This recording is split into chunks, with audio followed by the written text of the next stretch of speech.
Capítulo 7. Sobre a ressurreição. Todavia, a Mãe Imaculada mantinha-se inseparável do sepulcro e via e escutava tudo aquilo que se passava e que se dizia. Viu o violento tremor que acordou as primícias daqueles que dormiam, que fez os homens da guarda dormirem e a pedra rolar. E em seguida, os guardas despertaram outra vez e foram até a cidade. As mulheres que tinham partido de lá e depois voltado não puderam ver tudo isso, mas a bem-aventurada Mãe do Senhor, cativada pelo amor do seu filho e ainda inseparável do túmulo, foi testemunha ocular de tudo isso e testemunhou até mesmo sua gloriosa ressurreição. Pois as outras mulheres também viram a pedra rolar e o anjo sentado sobre ela, mas não souberam quando e como isso ocorreu. Somente a Imaculada Mãe do Senhor, que lá permaneceu, sabia tudo. Por isso recebeu antes de todos a notícia da ressurreição e foi julgada digna de ver seu Senhor e seu Filho antes de todos. Uma visão divinamente bela, o ápice de todo o bem desejável. Ela escutou sua doce voz e creu em todos os mistérios da providência.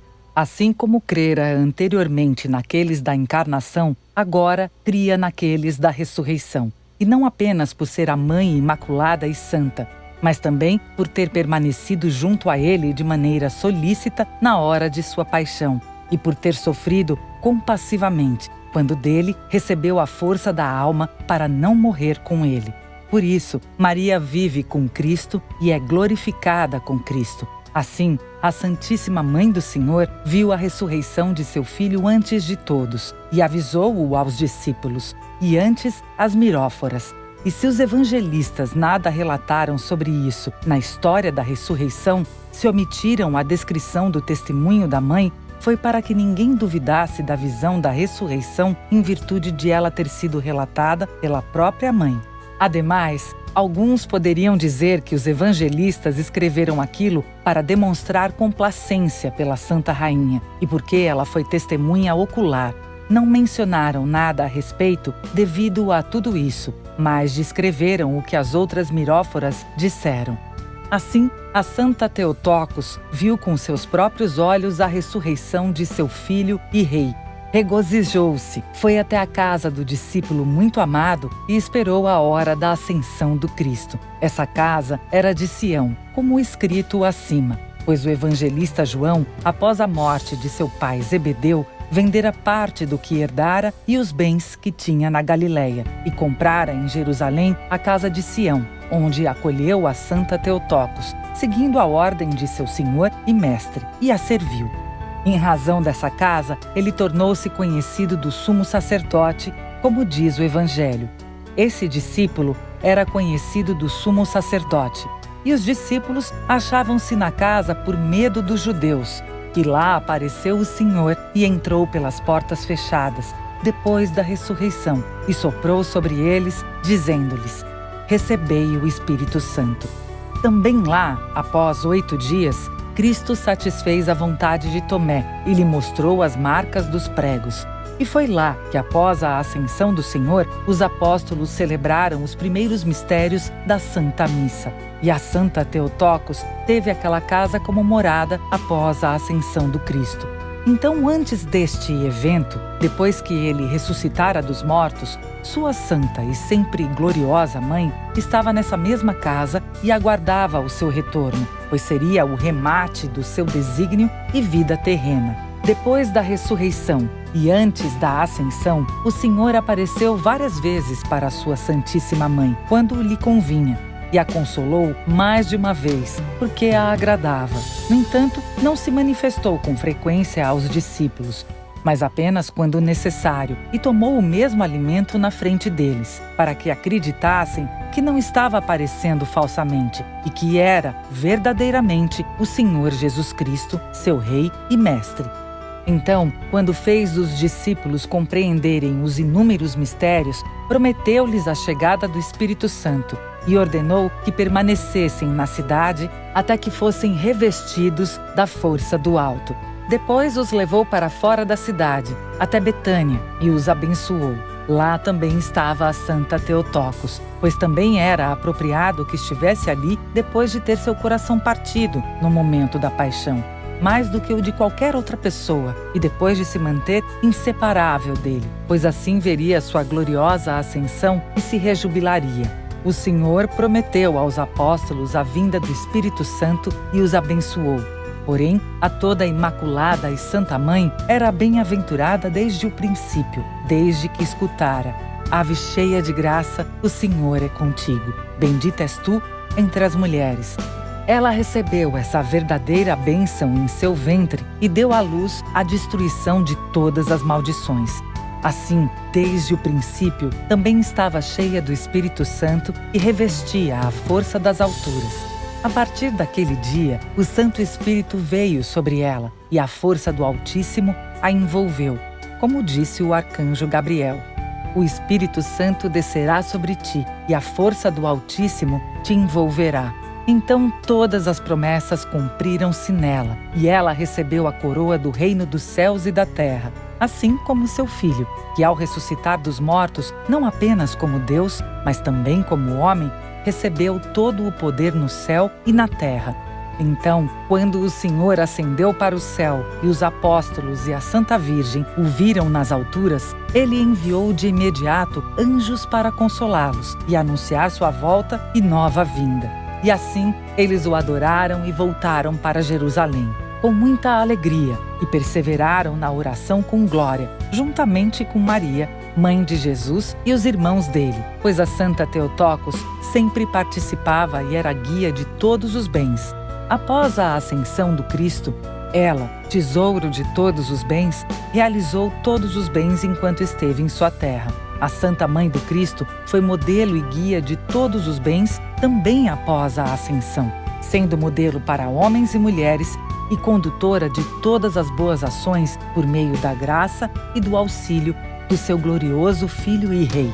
Por isso, prescreveu aos santos apóstolos o jejum e a oração, e eles se dedicaram ao jejum, à oração e à súplica até o 50º dia, quando se encheram da graça do Espírito Santo, Consolador das almas.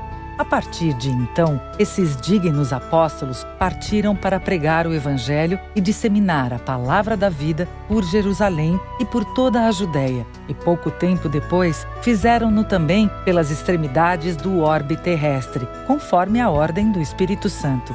Fizeram discípulos de todos os pagãos e os batizaram em nome do Pai, do Filho e do Espírito Santo, conforme a ordem do Senhor. No entanto, a mãe do Senhor morava na casa do apóstolo muito amado em Sião, e na medida de sua glória e louvor, completou seus dias santos e imaculados com uma beleza divina, pois quão admirável e quão mais profunda do que os limites da natureza foi sua vida a partir de então. Eu diria até que foi mais elevada e admirável que sua primeira vida, à exceção da sua concepção impressionante e inefável e do seu parto, porque este elevado mistério está além de qualquer ordem da natureza. Mas me refiro à sua solicitude e sua vida divina, uma vez que suas ações posteriores não foram em nada inferiores às primeiras. Considerai agora, portanto, não o sobrenatural nascimento e o maravilhoso crescimento do menino, e a concepção e parto do Filho e Verbo de Deus, Rei e Deus de todas as coisas. Um acontecimento impensável, incompreensível e indizível. Mas a partir de então, a Virgem demonstrou ações que estavam além da natureza em todos os dias de sua vida, e com uma solicitude abundante conquistou triunfos invencíveis sobre a natureza e expulsou completamente o adversário da humanidade.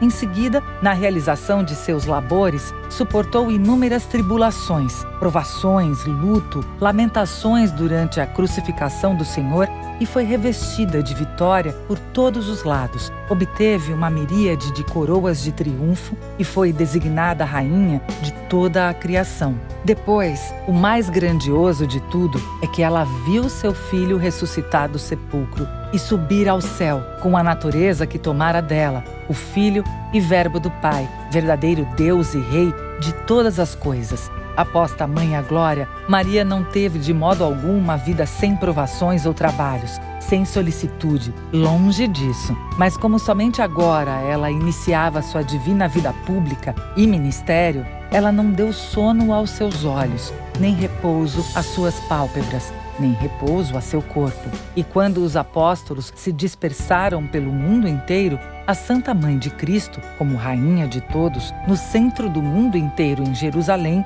morava em Sião com o apóstolo muito amado, que lhe fora dado como filho pelo Senhor Jesus Cristo. Maria enviou outros discípulos para pregarem àqueles que estavam longe e àqueles que estavam próximos. Ela mesma, contudo, por morar na cidade real de Sião, suportou sozinha mais uma vez as aflições e agressões dirigidas contra seu filho. Por causa dele, a Santa Theotokos opunha-se e lutava contra os adversários, os judeus malignos, e novamente foi a intercessora e mediadora de todos junto a ele, não somente dos fiéis, como também dos inimigos, a fim de que ele lhes fosse misericordioso. E os inimigos foram conduzidos ao conhecimento e à penitência, pois isso ela também aprendera com seu gracioso filho, quando estava na cruz e disse: Pai, perdoa-lhes, porque não sabem o que fazem. Ademais, era graciosa e misericordiosa por conta própria e desejava a todos os homens a salvação e o acesso ao conhecimento da verdade. E não se satisfazendo somente com isso, aumentou as provações do jejum e da oração. Ela não se separava do sepulcro do Senhor. Lá era a sua morada. Aquele lugar era seu quarto, a pedra, seu travesseiro, os panegíricos, sua mesa, as histórias, lições e ensinamentos da paixão do Senhor, seu alimento, as lágrimas, sua bebida e banho, o ato de se ajoelhar, seu repouso e deleite. Pois os verdadeiros mestres dizem algo que chegou até nós.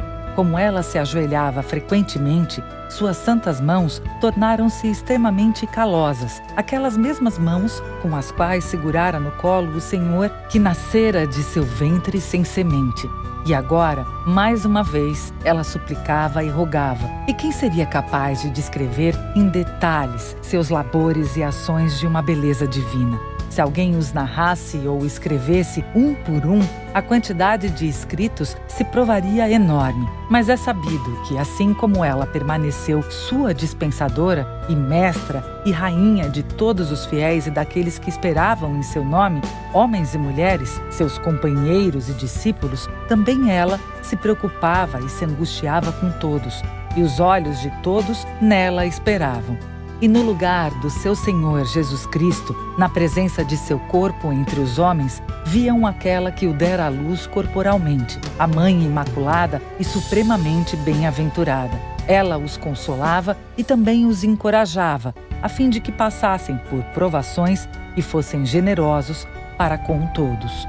No entanto, não somente inspirava e ensinava paciência e resistência aos bem-aventurados apóstolos e outros fiéis, como também se compadecia de seus labores, auxiliava-os em suas pregações e comungava espiritualmente com os discípulos do Senhor em suas privações, suplícios e encarceramentos. E sofria com eles, assim como participara da paixão com os sofrimentos do seu coração. Agora, da mesma maneira, consolava os dignos discípulos com suas ações, confortava-os com suas palavras, e lhes apresentava como exemplo a paixão de seu rei e filho. Lembrava as recompensas e coroas do reino dos céus e a beatitude e os deleites infinitos pelos séculos dos séculos. Então, quando Herodes buscou Pedro, líder dos apóstolos, e ao amanhecer o lançou no cárcere, ligado com cadeias, em pensamento ela estava presa com ele. A santa e bendita mãe comungava nas suas cadeias, rezava por ele e ordenava que a igreja se unisse em oração. E antes disso, quando os judeus malignos apedrejaram Estevão e quando Herodes matou Tiago, irmão de João, as provações, os sofrimentos e suplícios trespassaram o coração da Santa Theotokos. Ela afligiu-se por eles com a dor de seu coração e as lamentações de suas lágrimas. Por meio dos santos padres, também chegaram a nós as seguintes palavras: Quando os apóstolos se dispersaram para pregar, cada um nas nações e regiões que lhe cabiam, São João, evangelista e teólogo, permaneceu ao lado da Santa Theotokos para servi-la e cuidá-la, pois se tornara seu filho por ordem do Senhor. Então a Santa Rainha disse-lhe pela graça do Cristo: não me parece correto, meu filho, que teus amigos e irmãos tenham partido para pregar o nome de Cristo, meu Filho e meu Deus, como discípulos entre os pagãos, e que tu permaneças aqui sem nada a fazer em virtude da tua solicitude para comigo. Ademais, hesito em te separar de mim sem o consentimento do Senhor, que ordenou que permanecêssemos unidos. Então vai agora, parte também para a nação que te ordenaram, e eu também irei contigo, para que ambas as coisas se cumpram, tanto tua pregação quanto a minha constante permanência ao teu lado. Assim, ela ordenou o bem-amado e partiu com ele para pregar, e Maria Madalena e as outras miróforas acompanharam ambos. Então seu gracioso Senhor e Filho apareceu em visão e ordenou que ela retrocedesse em seu caminho. No entanto, ordenou ao discípulo bem-amado que seguisse, acompanhado das miróforas, para o auxiliarem e servirem.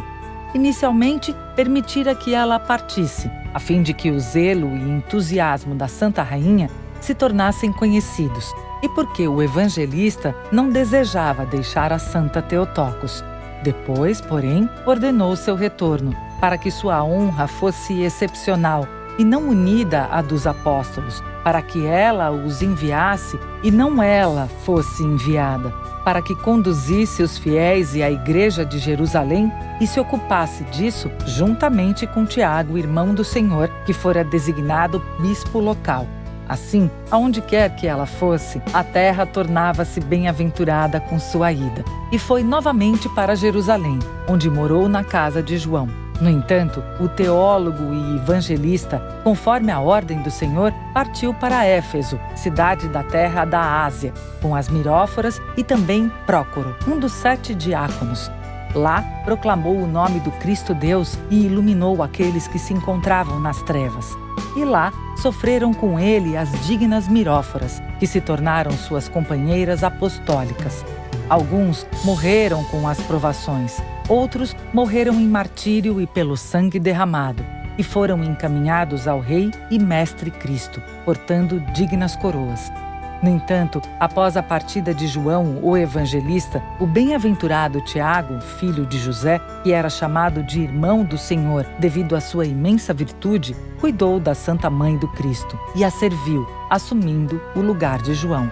Assim, o retorno da Santa Theotokos para Jerusalém foi excelente, pois ela era a firmeza, o refúgio e o escudo dos fiéis que lá se encontravam.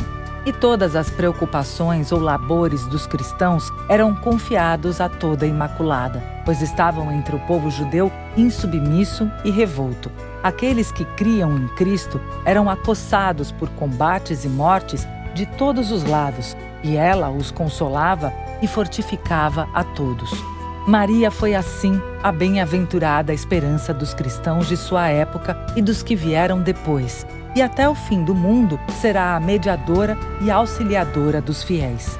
Então sua preocupação e seu combate se intensificaram para corrigir e confirmar a nova lei do cristianismo e também glorificar o nome do Cristo. E os conflitos que recaíam sobre as igrejas, a profanação dos domicílios dos fiéis, as execuções de inúmeros cristãos, as prisões e tribulações de toda espécie, as perseguições, os trabalhos e sofrimentos dos apóstolos que eram expulsos de lugar em lugar, tudo isso a afetava.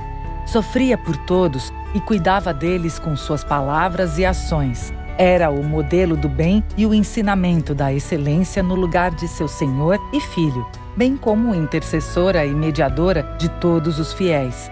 E ela suplicava para que sua misericórdia e socorro se disseminassem sobre todos, e os santos apóstolos tomavam-na por guia e mestra, e lhe notificavam quaisquer problemas que se apresentassem. Dela recebiam as ordens e o bom conselho, e aqueles que estavam próximos de Jerusalém retornavam até lá só para vê-la.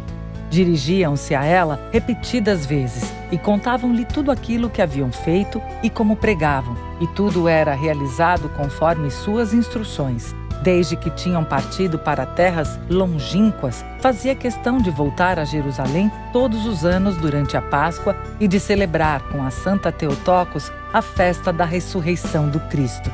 E cada um deles relatava sua pregação entre os pagãos e as perseguições que encontrava por parte dos judeus e gentios hostis. E depois de reequipados com as preces e a doutrina de Maria, partiam para cumprir a obra da pregação. Era isso que faziam ano após ano, a não ser que algum impedimento sério se apresentasse, à exceção de Tomé, que não podia vir por causa da distância considerável e da difícil jornada desde a Índia. Mas todos os outros visitavam a Santa Rainha anualmente e, após se reequiparem com suas preces, partiam outra vez para pregar a Boa Nova. Todavia, quem contará os ataques e as animosidades dos judeus ímpios, as cóleras e revoltas dos deicidas? Quem descreverá as blasfêmias, os escárnios, as negações dos milagres do Senhor, os falsos testemunhos e o desprezo em ataque à ressurreição do Cristo? Pois eles diziam que os discípulos tinham roubado o seu corpo, como está escrito no Santo Evangelho. Esta versão é ainda hoje espalhada entre os judeus. Eles agrupavam-se com frequência para apedrejar a casa onde habitava a Santa Mãe do Senhor, e a força do Cristo dissolvia o desígnio deles.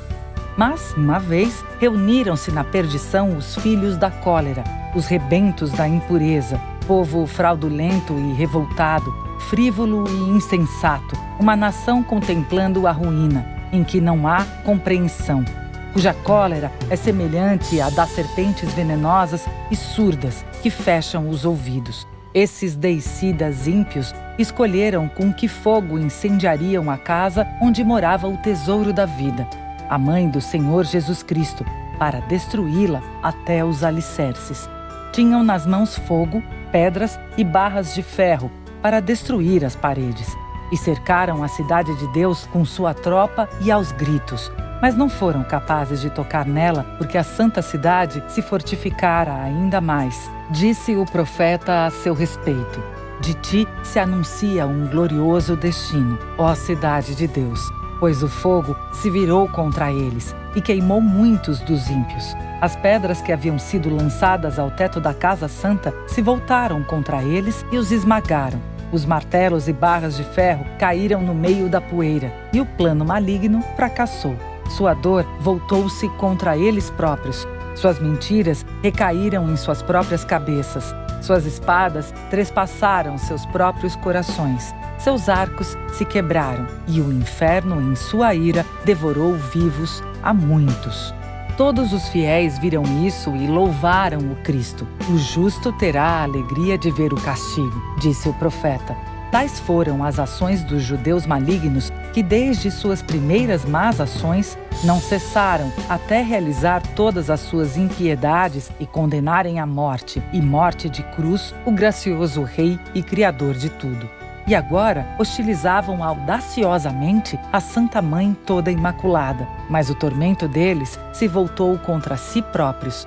E mesmo diante de milagres tão grandes e numerosos, não se envergonharam, e no momento da morte deste mundo demonstraram outra vez sua malevolência e a raiva hostil que sentiam de Deus, como descreveremos quando chegar o momento. Mas agora nos ateremos ao rumo do nosso discurso, pois quando tais milagres aconteceram e os inimigos e adversários do Cristo e de sua Santa Mãe foram justamente atingidos, os ímpios não tiveram mais a audácia de realizar tamanha impudência. E assim, a Santa Virgem e Mãe do Senhor deixou de ser menosprezada por eles. Passaram a enxergá-la com respeito e distanciamento, adoraram-na com temor e esqueceram a insanidade desordenada e canina que lhes era tão costumeira, não somente devido aos milagres feitos no período e à justa punição que receberam, mas também devido aos milagres realizados no dia a dia por sua graça e intercessão, pois demônios foram expulsos, doenças incuráveis foram curadas e miríades de milagres foram obradas pela Santíssima. Com todos esses milagres, da sua fronte brilhava a luz e a glória, e ela derramava graça sobre os fiéis e medo e temor sobre os inimigos. Pois o Cristo e Rei de todas as coisas, seu Filho, glorificava a Mãe Imaculada e Santa e tornou a casa dela inacessível a todos os inimigos e agressores.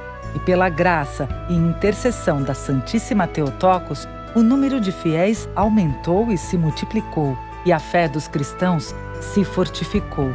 Em virtude disso, nosso Senhor Jesus Cristo julgou conveniente que a Santíssima Mãe permanecesse muitos anos neste mundo, para que os fiéis se fortalecessem ainda mais por meio da graça dela, e para que a Igreja dos cristãos se expandisse em nome da glória do Pai, do Filho e do Espírito Santo.